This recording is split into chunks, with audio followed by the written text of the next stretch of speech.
Hello and welcome to Hopelify channel, brought to you by hopelify.org to inspire you to become the very best that you are designed to be. A few simple keys, mastered and consistently applied, are all you need to excel in each area of life. Hit the subscribe button to receive more videos. Enjoy.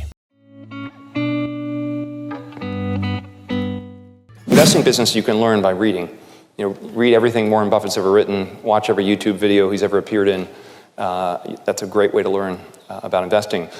But investing is more than just, the way to really understand investing is to understand a business. And one of the most important skills you need as an investor is distinguishing between a great business, a good business, a fair business, and a bad business. And one way to get a sense of the quality of a business is go to work for one. So the recommendation I give to people graduating from business schools these days is this is the greatest time in history to work for a startup. There are lots of incredibly interesting businesses being formed. And if you can be one of the early employees, you're going to learn a lot about how a business works, how to make payroll, how to market your product, how to design something.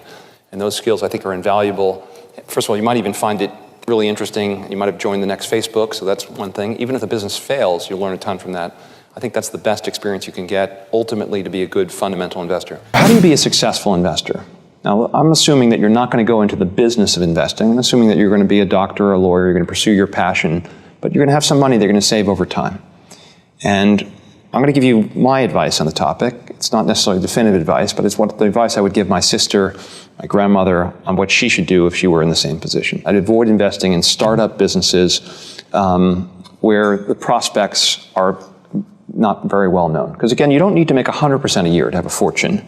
You just need to invest at an attractive return, 10, 15% over a long period of time, your money grows very significantly. So how do you avoid the riskiest investments? My advice would be to invest in public securities, invest in listed companies, companies that trade on the stock market.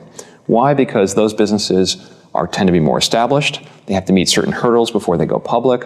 The stocks are liquid, so you can change your mind if you want to sell. If you invest in a private lemonade stand, it's hard to find someone to take you out of that investment unless that business becomes fabulously profitable. So that's piece of advice number one. Invest in public companies.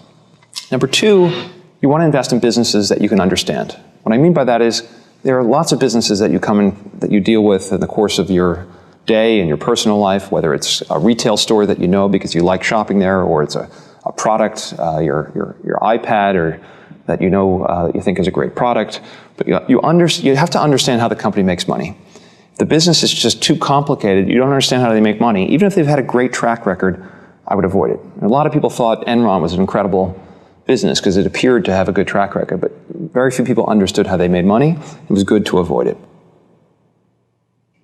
Another very important criteria is you want to invest at a reasonable price. It could be a fabulous business that's done very well over a long period of time, but if you pay too much for it, you're not going to earn a very good return. The last bit is that you want to invest in a business that you could theoretically own forever. If the stock market were to close for 10 years, you wouldn't be unhappy. What do I mean by that? Now, again, if you're going to compound your money at a 10 or 15% return over a 43-year period of time, you really want a business that you can own forever. You don't want to constantly have to be shifting from one business to the next. And what are businesses that you can own forever? Well, there are very few that sort of meet that standard. Maybe a good example is Coca-Cola, right? What's good about Coca-Cola is it's a relatively easy business to understand. You understand how Coke makes money, right? They sell a formula or syrup to bottlers and to retail establishments, and they make a profit every time they serve a Coca-Cola. People are going to drink a lot of Coca-Cola for a very long period of time.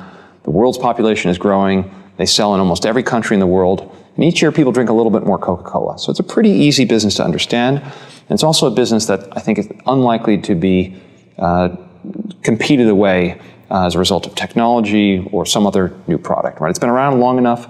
People have grown used to the taste. Parents give it to their children, and you can expect that it'll be around a long period of time. Went to business school to learn how to be a good investor. And I learned the first rule of investing, which is you do your due diligence before you wire in your money. And when I got to HBS, I actually opened the course catalog for the first time, and there wasn't a class on investing. Now, there were classes on accounting, there were classes on finance. So I decided I had to develop my own little self-study program. And I wanted to, so I opened a Fidelity brokerage account. I said I had some money I'd made in the real estate brokerage business. This was my tuition in the investment business, and it was about a year of tuition.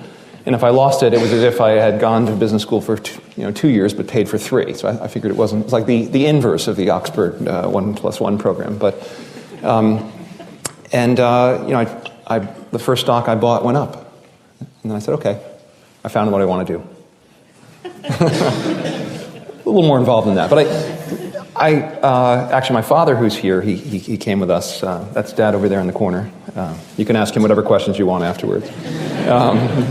He told me it was a really dumb idea to start an investment fund right out of business school, and he recommended that I go work for Michael Steinhardt or George Soros or one of the other famous investors at the time. But I figured that I knew enough. This is the perils of youth. But the answer is I was an entrepreneur, and I felt that I wanted to approach investing my own way as opposed to learn from someone else. And it's one of the few things you can really learn on your own. You can learn investing by reading books, by reading annual reports, by you can have a portfolio and invest $100, and you can learn the business, unlike many other businesses which require a lot more. The guy that I met, money manager named Bob Chapman, who I met on a panel 7 years ago. We were on a panel together, shook hands. I've never spoken to him since. I've never had an email correspondence. I've never seen him since. But in the last 90 days, he's been running the talk show circuit on how I'm, either wrong or stupid or arrogant, giving quotes to Vanity Fair. It's unfortunate. I don't mind criticism, but I don't like reading things that are it's hard to read that. For someone who doesn't know me well, to be commenting on what I'm like as a person, I find that difficult. But whatever. You have to have a thick skin to be in this business. If you end up in a very public situation, you should expect to have fans and critics. And I just try to focus on what my job is, and we focus on making money for our investors, and I live my life. I don't know. There are very few people. You look at the most successful people in the world. I know very few of them that haven't had a major failure. If you read through they're not the financially most successful people. If you read through the Forbes Billionaire list and you read their stories, they've had failed businesses and they've lost everything and they've hung on they almost died holding on to the ledge. What's his name? The guy on CBS and Sumner Redstone. Redstone, yeah. So there are lots of examples of people who had huge adversity. And I think it's how you deal with adversity that determines your ultimate success, as opposed to how you deal with success that determines your ultimate success. Thank you for watching today's video. This channel is brought to you by hopelify.org to inspire you to become the very best that you are designed to be. Remember, a few simple keys, mastered and consistently applied, are often all we need to excel in each area of life. You can help make this channel even better in 3 simple ways. 1. Subscribe to receive more videos. 2.